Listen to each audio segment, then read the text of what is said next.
Première vidéo, projet pilote en ce moment, j'ai aucune idée de ce que je fais. Okay?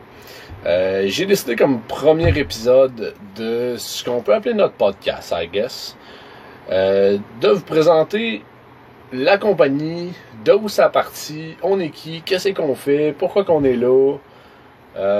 Parce que c'est quelque chose qui est un peu nébuleux. Là. On est apparu de nulle part. C'est vraiment, dans les derniers mois, c'est TikTok qui nous a mis sa map côté web. La compagnie est Québec Autoson. Je suis Simon, qui est le copropriétaire. On a Danick, qui est aussi copropriétaire. Tout ça a parti d'il y a 10 ans, à peu près 10-12 ans. Moi pis Danick, on était voisins.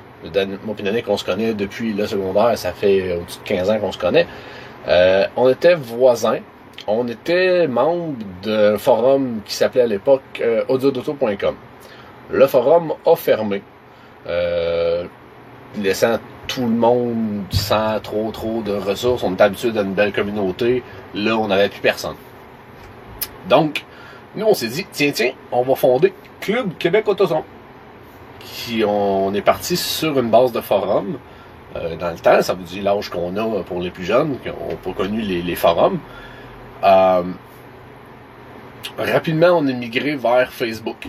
C'était pas un choix facile parce que Facebook est à peu près la pire plateforme pour partager de l'information parce qu'on se fait poser la question 22 fois par jour au lieu d'avoir des chroniques référencées qu'on peut aller chercher. Mais tout le monde était rendu là. Fait que les forums, ça l'a crashé. On a fait le move vers Facebook, qui est devenu, si vous regardez sur Facebook, Club Québec Autoson. Ensuite de ça, avec Club Québec Autoson, on avait toujours besoin de stock. Tous nos membres, ils voulaient faire des setups, voulaient faire des builds. Puis, tout le monde achetait aux États-Unis. Là, on s'est dit, pourquoi que nous autres, on n'est pas capable d'avoir du beau stock? Pourquoi qu'il n'y a personne qui vend du beau stock ici? Il y avait quelques magasins ici et là qui vendaient du stock, mais pas plus que ça. On s'est dit aux membres qu'on a, on est capable de faire quelque chose. Qui a mené à, il y a 5 ans, on a créé Québec Autoson, qui est une compagnie qui vend, distribue, installe matériel électronique 12 volts pour auto, moto, bateau, whatever. Donc, ça a parti comme ça. Il y a 5 ans, on a ouvert la compagnie avec pas une crise de scène, aucune idée de ce qu'on voulait faire avec ça vraiment. On avait 25 ans. On a pris de notre argent, on a acheté du stock, on a revendu du stock, le peu de profit qu'on a fait, on l'a réinvesti tout le temps. Ce qui fait qu'aujourd'hui, on a notre garage, je fais ça à temps plein. Donc, c'est pas mal comme ça que ça a commencé. Québec Autoson, on a fait beaucoup d'événements aussi dans les dernières années. Les événements, c'est quelque chose qu'on a mis de côté un peu, même avant l'apparition de la pandémie. Parce que c'était beaucoup d'implications. Il y avait tout le temps quelque chose qui marchait pas, tout le temps du monde qui chialait parce que c'était pas correct, parce que les autres ils avaient fait ça de même. C'était comme 4 mois de planification pour au final que tout le monde chiale parce que personne n'était content. Fait qu'on a mis ça de côté. Mais cette année, on a reparti la machine côté événement. On est en train de contacter des compagnies pour avoir des sites, pour être capable de faire des beaux événements, avoir beaucoup d'exposants. On essaye de briser le mythe qu'il faut que tu aies genre un Suburban avec 28 subs dedans pour pouvoir venir dans un meet. Si tu veux venir shower ton kit que tu as acheté au Walmart puis venir jaser avec nous autres, moi aussi j'en ai eu des kits à 50$ quand j'ai commencé. Là. Fait que le but est, on retourne aux sources de Club Québec Autoson un peu cette année avec l'éducation aux plus jeunes. Là, je me fais poser des questions tout le temps de plus en plus techniques sur faire des gros setups, mais à la base, on s'est lancé là-dedans pour accompagner ceux qui commencent.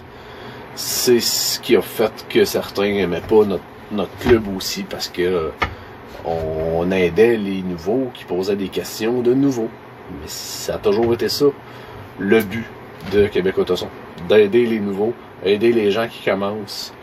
On n'est pas là pour faire des grosses compétitions. C'est pas de quoi qui m'intéresse. Moi, ce que j'aime des compétitions, c'est l'événement en tant que tel. Rencontrer les gens à qui je parle sur Facebook, à qui je donne des conseils sur Messenger à 2h du matin.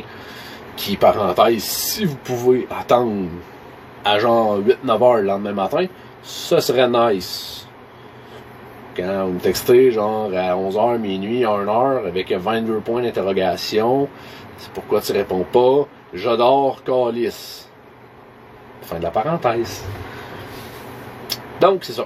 Tout ça pour dire que j'ai eu le flash en écoutant le Daily Buffer de Yann Terriot, qui est un excellent podcast. Allez suivre ça si jamais vous suivez pas ça.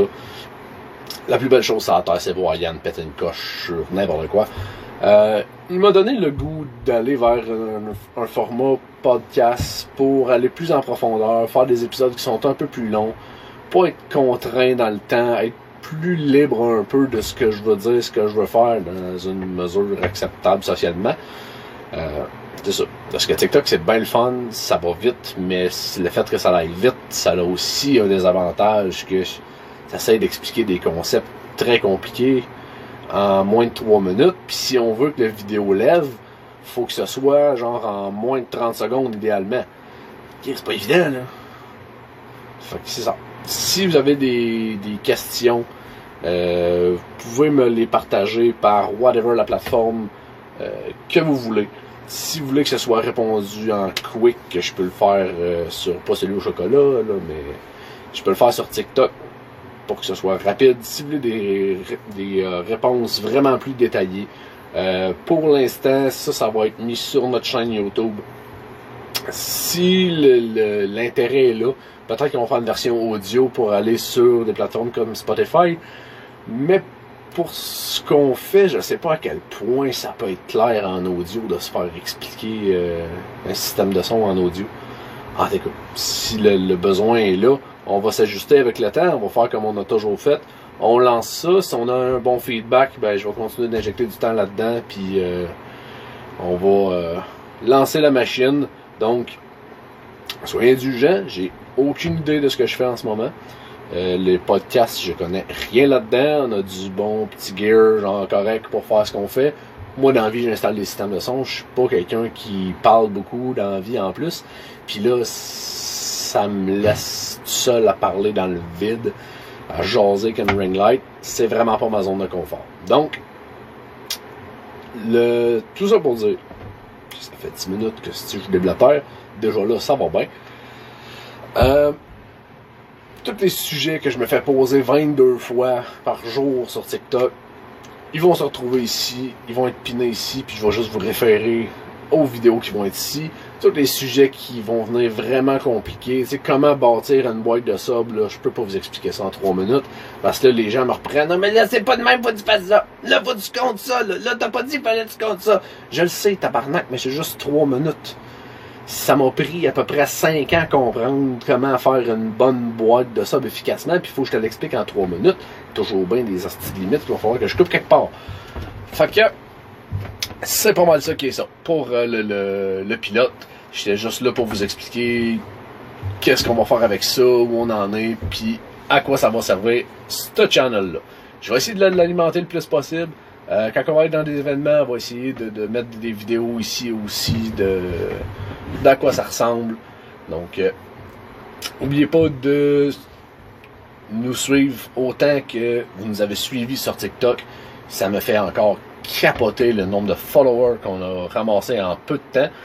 Si vous voulez nous suivre sur YouTube aussi, ça va me donner l'indice si le feedback est bon. C'est ce que vous voulez que je fasse ça, ou si je perds mon temps à faire ça. Tu sais, si tout le monde s'en fout, moi je vais faire d'autres choses. Là. Moi, je suis là pour vous aider. Donc, suivez-nous, likez nos vidéos, partagez nos vidéos. Ça va nous aider, nous encourager à acheter du meilleur matériel, à essayer de monter des setups plus gros pour faire des meilleures explications. Donc, merci à tous. La balle est dans votre camp pour la suite, voir si on pousse dans ce sens-là. Moi, c'est vraiment un aspect qui m'attire beaucoup, mais je ferai pas ça tout de suite.